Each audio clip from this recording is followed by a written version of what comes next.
Hello, hello, hello. I hope you are ready for today's discussions. Have a lively discussion today. Very interesting questions that came up at the end or right after our last session. So adjust my camera just a little bit. Maybe that's a little bit better. And yeah, those questions and a couple of conversations that we had offline led me to say, okay, I know where to start next week. So we'll start off with some of those things and address some of those issues in a public way, so that it's not just private conversations, but everybody can benefit from and take part in what's going on. So just give it a couple minutes. We're just a little bit early, but hope here soon to be able to start. I often wonder what to do when you're at this point and you're just waiting for time. I guess I could say good morning to some folks. I'll just type a couple of things.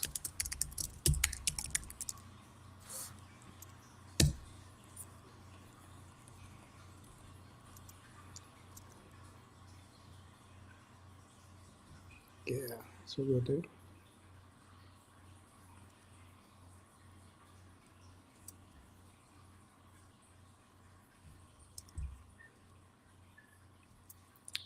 Yep. Well, there we are. It's 11:15.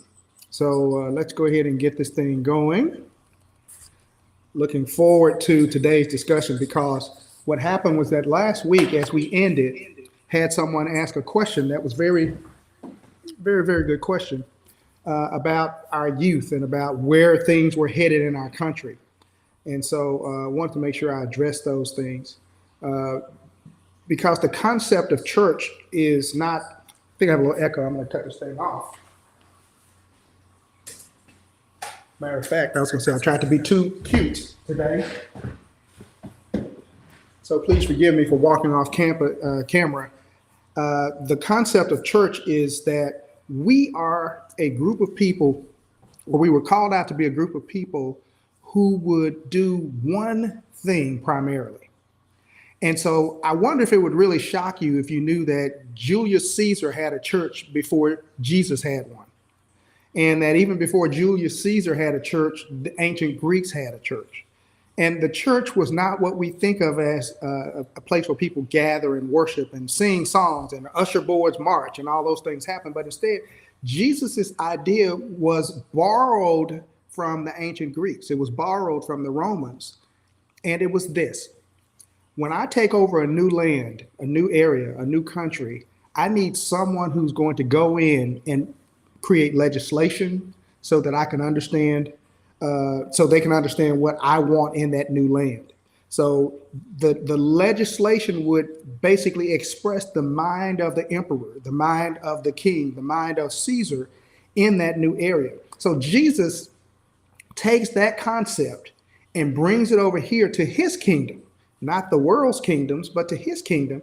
And he says, I want one of those things too, like they have. However, I'm going to build mine based on the truth that I am the Son of God, that I am the Messiah. And I want to use this group to bind things in the earth as it is bound in heaven. And I want them to loose certain things in the earth, because those things will have been loosed in heaven. Now, we've heard those terms tossed around. And again, if you weren't with us last week, I tossed out a couple of scriptures from Matthew chapter 16 and Matthew chapter 18, which talk about the three instances in which Jesus mentions the word church that's recorded in the New Testament. And so that's where we begin with the concept of a non-religious entity. He was not here to establish a religion. He was here to establish government. And that goes all the way back to Genesis chapter 1. And we see it throughout the Bible. Once you have eyes to see it, you can see it happening throughout the Bible. You'll notice that even in his preaching, he was really talking about governing, ruling, dominion, kingship. And so he preached one message and one message only. That was repent, change your mind. That's what the word repent means. For the kingdom of heaven is at hand. Now, we as church, modern day church, have not seen ourselves as a group that's called out to go out and strategize about how to make things in the earth like they are in heaven. That's not what we've done, but instead we have done religious things. Somehow this group that started off strategizing about how to preach the message that he gave the church, how to make disciples using the terms and using the concepts that he used, and we morphed it over into worship and religious services. Now, that is the backdrop, a deep backdrop of where we are today, because the issue came up in our discussions offline last week. What is going on with our children, our youth, and what can we do to get ahead of the destruction? What can we do to get ahead of, what they've become and who they are? And so my answer to them was a little bit short of this, but this is where it goes. There is a passage in Ephesians chapter 4, and it basically goes into the reason that God has placed pastors and apostles and people of that sort in the church. And it's really for the perfecting of the saints.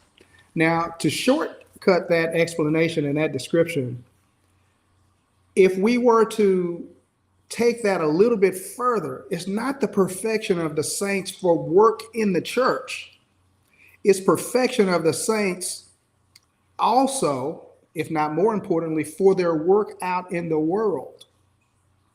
So if you go back just a few scriptures, a few verses, even in that scriptural passage that we see there where he talks about that, you'll also see that it says Jesus ascended and then he descended. Go back to Daniel chapter 7, I believe it is, and you'll see that Daniel had a vision of one who appeared before the Ancient of Days. This is him having a vision of Jesus hundreds of years before Jesus was born. And he says the one approached the Ancient of Days, and that the Ancient of Days gave him gifts, and he gave those gifts. No, he gave him dominion, and then the Son of Man took those gifts, and then he gave gifts to men. He took the dominion, the power, all the authority, and then he gave gifts to men. He gave gifts to men.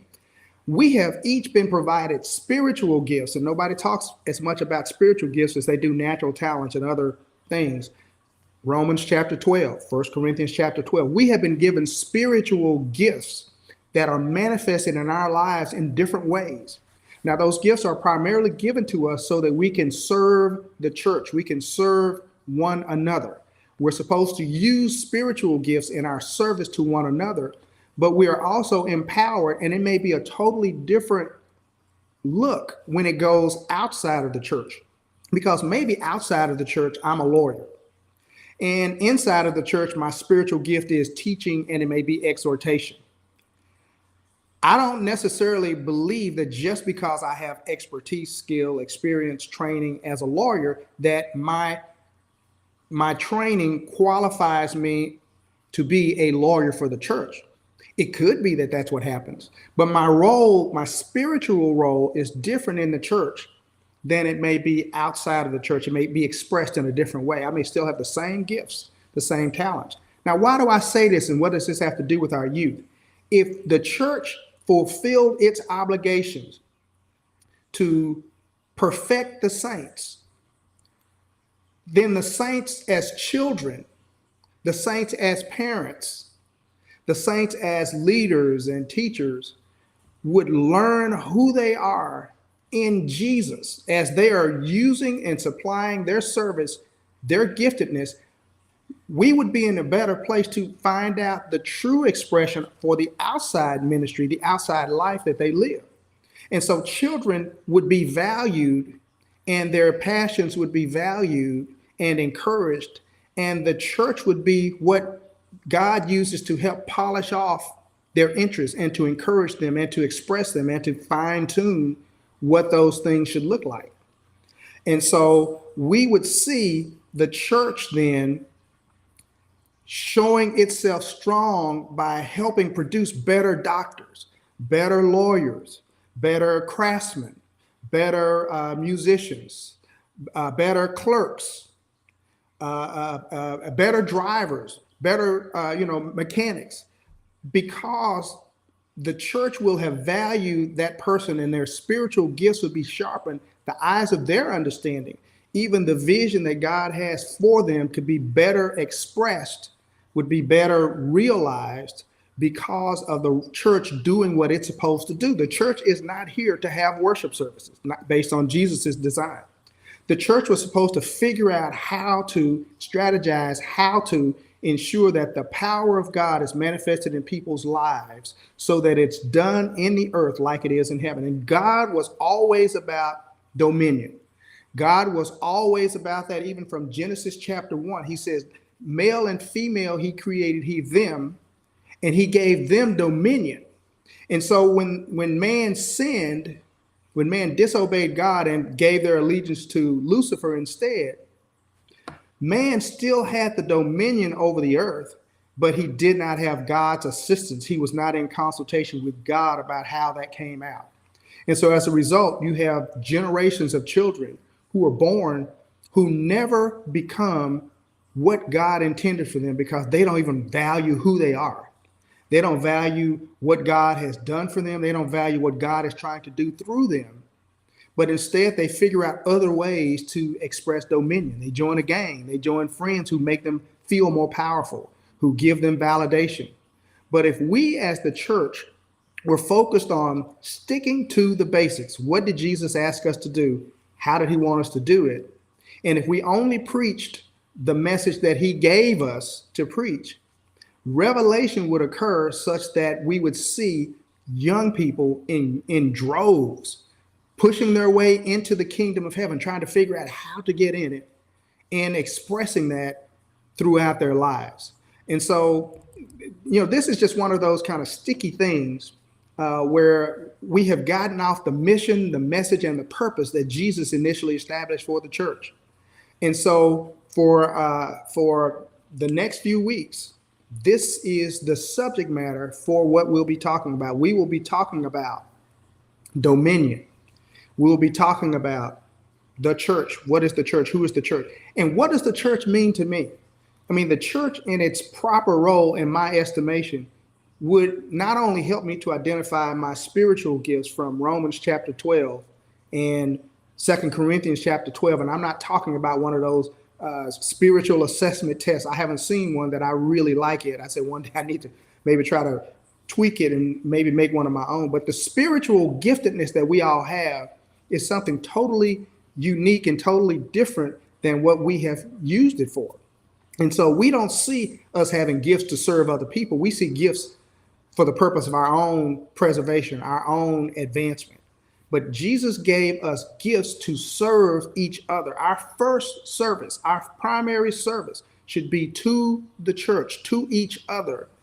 And as pastors, preachers, apostles, evangelists, our role is to help you to be able to better see your giftedness so that when you leave the church and you go out there, that you're able to take on new responsibilities and bring the kingdom influence to other areas of life, not just in church, not just in the church service, I should say.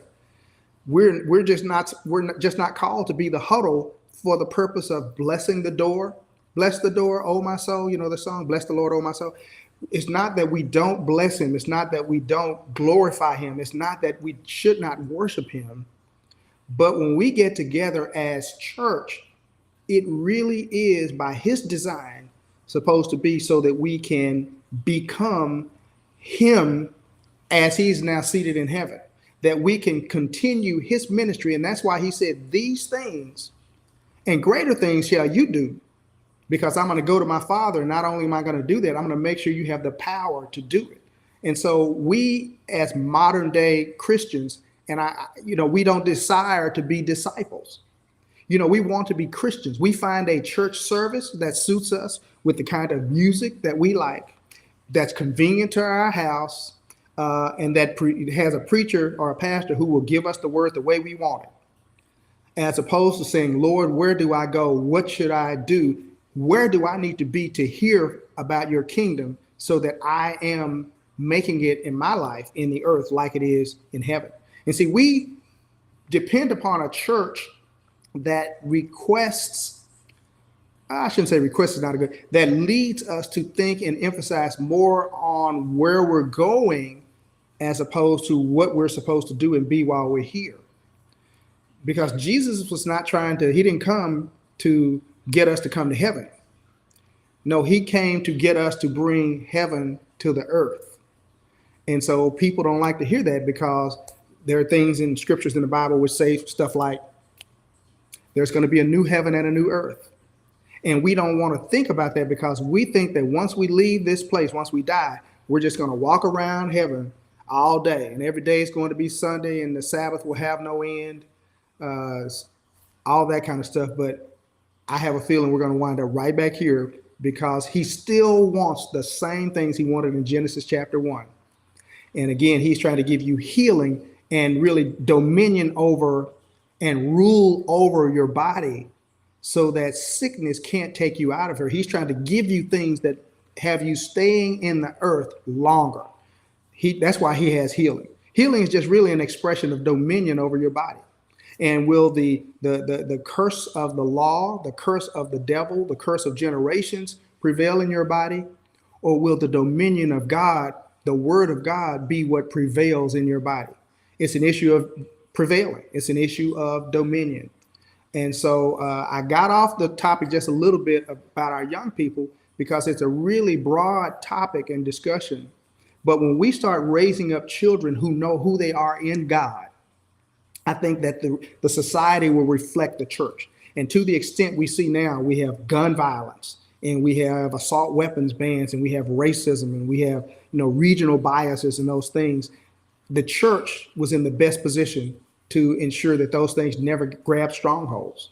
But the church was focused on different things. The church was focused on making people comfortable. The church was focused on making people feel better about God and know that there's going to be something better afterwards. The church wasn't saying, no, I'm in your face right now.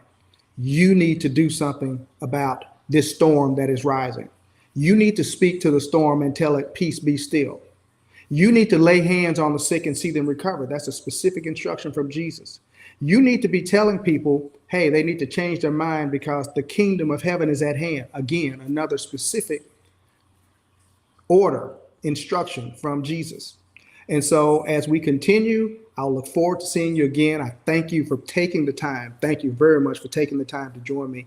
Please feel free, questions, comments, whatever you have. I'd love to hear from you and love to continue this discussion. I hope we at some point have a dialogue that I'll see you online and pop on with questions and things and we'll talk, or I'll pop you on screen.